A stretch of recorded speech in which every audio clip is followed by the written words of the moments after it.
예, 목차는 보시는 것처럼 결과 보기 항목의 이해, 그리고 해 정확도를 높이는 방법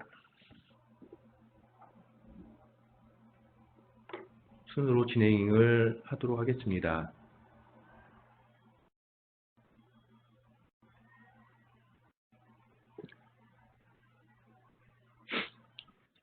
예, 결과 보기 항목의 이해.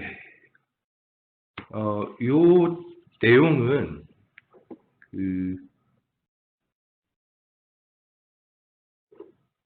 이제 워크벤치 메커니컬 어플리케이션에서 이제 해석을 하시고 난 다음에 결과를 볼 때 굉장히 다양한 결과 보기 항목들이 있는데 이 결과 보기 항목이 어떤 게 뭘 의미하는지를 잘 모르고 쓰시는 분들이 의외로 좀 많아서 그런 부분들에 대한 설명을 하려는 목적으로 주제를 선정을 했던 것 같고요. 보시는 것처럼 뭐 스트레스 부분, 그리고 스트레인, 리니어라이제이션 된 스트레스 항목 부분들에 대해서 좀 설명을 드리도록 하겠습니다. 그래서 우리가 결과 보기 항목을 좀 이해하기 전에 간단하게 보통 스트레스 스트레인 커브를 보면 이런 식으로 이제 구성이 되어 있습니다. 그래서 우리가 해석을 해서 결과를 볼 때 이제 구조물의 어떤 목적한 안정성을 평가를 할 때 항복값을 기준으로 평가를 하느냐, 그리고 아니면 나는 소성 영역까지 변형을 고려를 해서 울티메이트 스트렝스까지 고려를 할 거냐, 뭐 이런 부분들이 있습니다. 그래서 내가 어디 부분을 주로 볼 건지, 어느 결과 항목에 대해서 어떤 부분을 볼 건지, 그게 이제 주 관심사가 어디냐에 따라서 봐야 될 항목들이 달라지게 되겠죠.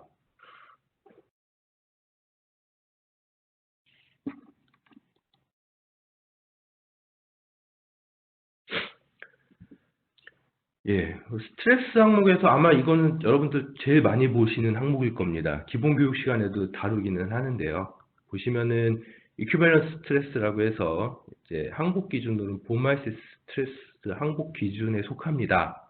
그래서 이 항복 기준은 보시면은 이제 스트레스 스트레인 커브에서 탄성 영역의 결과치를 가지고 이 구조물이 항복이 발생했는지 여부를 판단하기 위한 응력 결과라고 보시면 돼요. 그래서 보시는 것과 같은 이런 수식으로 이제 계산이 되게 되는데 이 응력 결과를 통해서 우리가 이제 평가를 할 수 있는 이유는 뭐 본말시 스트레스 항복 기준 자체가 이제 비틀림 에너지와 관련된 부분들에 의해서 평가를 하게 되겠죠. 그래서 응력 성분들을 좀 나눠서 설명을 하다 보면은 하이드로스틱 스트레스하고 디비아토리 스트레스라고 하는 성분으로 좀 나뉘어집니다. 그래서 실질적으로 소성 변형을 야기시키는 응력 성분은 여기 보시는 이 디비아토리, 즉 편차 응력이라고 하는 성분에 의해서 구조물의 소성이 발생을 하게 돼요.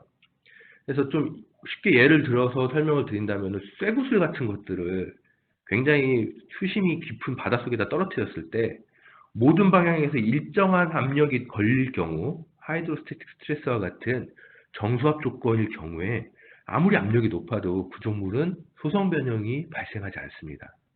그렇지만 편차 응력, 즉 한쪽 방향의 응력이 다른 방향의 응력에 비해서 차이가 꽤 발생을 하고 그 차이값이 항복을 넘어갈 경우에 단축 인장 실험에서 발생하는 항복을 넘어갔을 경우에 구조물은 항복이 발생한다고 보는 거죠.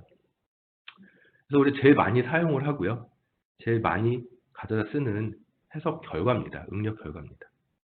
그래서 이런 기준들이 나오는 이유는 간단해요. 저희가 보통 이제 실험 데이터로 쓰는 이 스트레스 트레인 커브는 단축, 인장 실험 결과입니다. 제가 말하는 단어 중에서 단축이라는 말이 들어갔죠. 즉, 시편을 일정하게 한 방향으로 잡아당겼다는 거예요. 그렇지만 우리가 실제 해석을 하는 구조물은 단축이 아니죠. 여러 방향에서 복합적으로 하중이 들어오게 됩니다.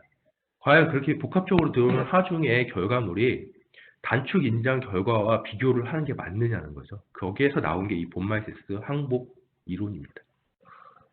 그래서 항복 기준에 맞춰서 이제 평가를 할 수 있는 거고, 이 기준대로라면은 해석해서 나온 결과, 응력치들을 본말시스 항복 기준 값으로 계산을 해주는 거고요.